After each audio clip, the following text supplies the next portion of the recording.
अखन अहाँ सब सुन रहल छी मुन्ना दीवाना के मैथिली में शानदार प्रस्तुति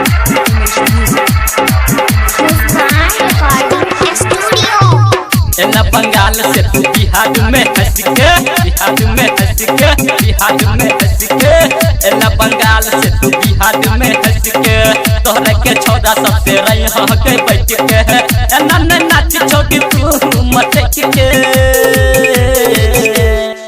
न तो डीजे पर छोटा चुमा ले तो पटक के ले तो पटक के न तो डीजे पर छोटा चुमा ले तो पटक के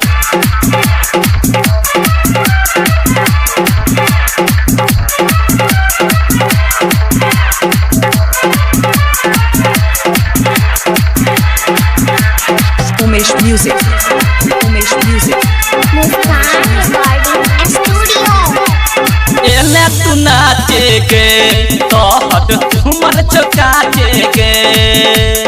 बच्चा के रख जवानी नहीं तो छोड़ा दे तो पानी के एले तू नाचे गे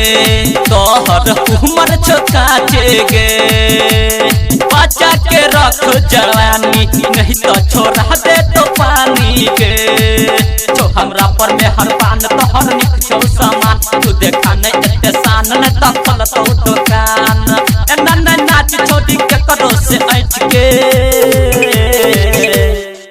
नहीं तो डीजे पर छोड़ा चुमा ले तो पटक के ले तो पटक के ले तो पटक के नहीं तो डीजे पर छोड़ा चुमा ले तो पटक के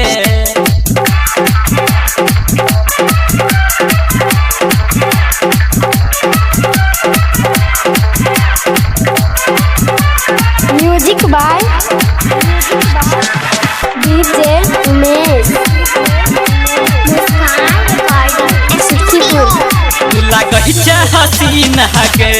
तब के छोड़ला पसीना के डीजे पर नाच तू खाली छोड़ा सब छहे पर कमीना के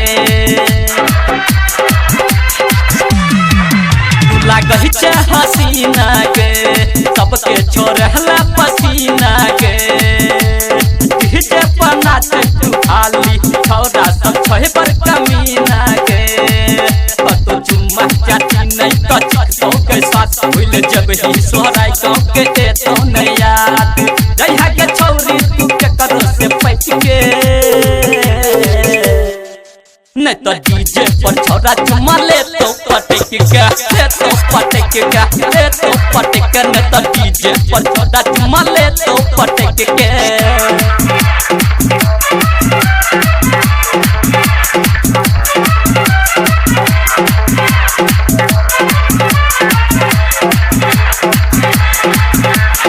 Umesh Music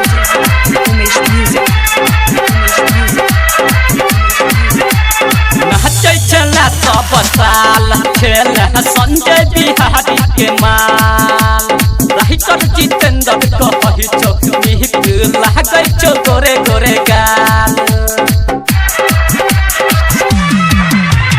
नाचे चला सब साल खेल संजय बिहारी के माल रही कर जितेंद्र कही चौक मिहिक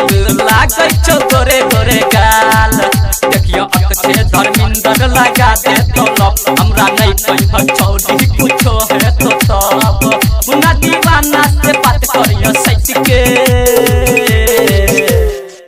नहीं तो डीजे पर छौड़ा चुमा ले तो पटक के ले तो पटक के ले तो पटक के नहीं तो डीजे पर छौड़ा चुमा ले तो पटक के